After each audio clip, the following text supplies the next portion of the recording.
il est 13 h, c'est l'heure de vous informer.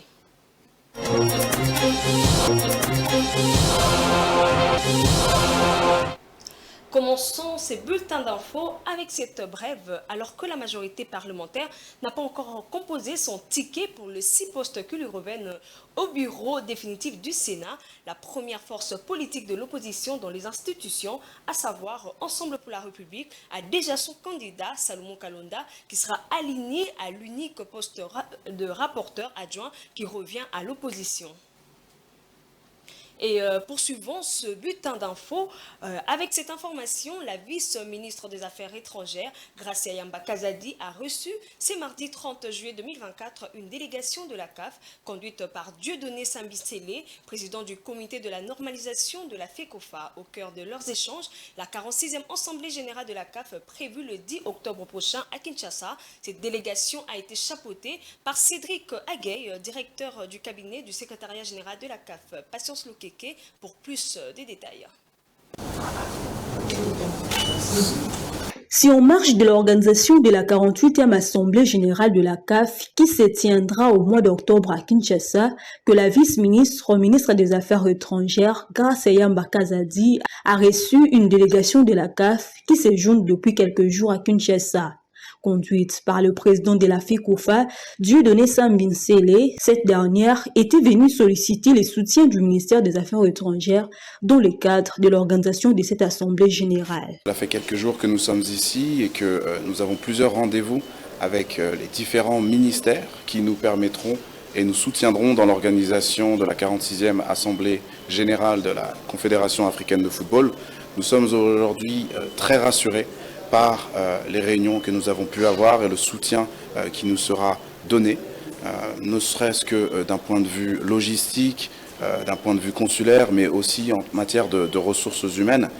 Des mains fortes nous seront attachées et nous aurons vraiment la possibilité, à mon sens, d'organiser un événement d'envergure internationale ici à Kinshasa. Ici, de rappeler que le gouvernement de la République, la FECOFA et la CAF ont signé il y a quelques mois un protocole d'accord pour la tenue de cette Assemblée générale à Kinshasa. En sport, Marcela Sakobi s'incline à son tour après le judoka Arnaud de Kisoka aux Jeux Olympiques Paris 2024. La boxeuse congolaise a été battue au point de 2 contre 3 par l'Ouzbek Sitoria Tourdebekova. C'est un commentaire de Blest Kouzola. Suivez. La République démocratique du Congo a encore perdu un athlète aux Jeux Olympiques ce mardi 30 juillet 2024 lors du combat des 16e de finale en boxe féminine. Dans la catégorie plume de moins de 57 kg chez les dames, Marcela Sakobi a été battue par l'Ouzbek Sitora Tourbibekova, âgée de 22 ans, sur le score de 3 contre 2 sur décision de jury. Pourtant expérimentée pour avoir déjà participé aux derniers Jeux Olympiques de Tokyo en 2020, la Congolaise de 28 ans n'a pas tenu devant son adversaire et est éliminée de cette édition de Paris comme son autre compatriote Arnaud Kisoka en judo. Par ailleurs, la RDC sera encore représentée en boxe par Brigitte Mbambi chez les moins de 66 kg. Elle va affronter dans cette catégorie la Thaïlandaise Yagyayem Yuanampeng le jeudi 1er août prochain à 11h04 heure de Kinshasa. Pour le moment, l'Air du Congo ne compte plus que 4 athlètes dans ces Jeux Olympiques suite aux éliminations de Kisoka Arnold en judo et Marcela Sakobi en boxe. Le frontière depuis 2021, l'Éthiopie veut restructurer sa dette et lutter contre une pénurie de devises étrangères. En pleine négociation avec le FMI pour un financement, le pays vient d'adopter une libéralisation de son taux d'échange et un assouplissement de conditions de détention de devises étrangères. Rachel Misenga pour de amples détails. La Banque centrale de l'Éthiopie a annoncé ce lundi 29 juillet 2024 une réforme majeure du régime de change du pays. Selon la National Bank of Ethiopian, cette réforme qui entre en vigueur immédiatement introduit un système de taux de change basé sur le marché afin de corriger une distorsion économique de longue date. Cette réforme de change fait partie intégrante d'un vaste programme de réformes économiques accélérées qui sera déployé sur le prochain mois. Basé sur Home Economic Reform Plan, ces programmes visent à restaurer la stabilité macroéconomique, à stimuler l'activité du secteur privé et à garantir une croissance durable, inclusive et étendue.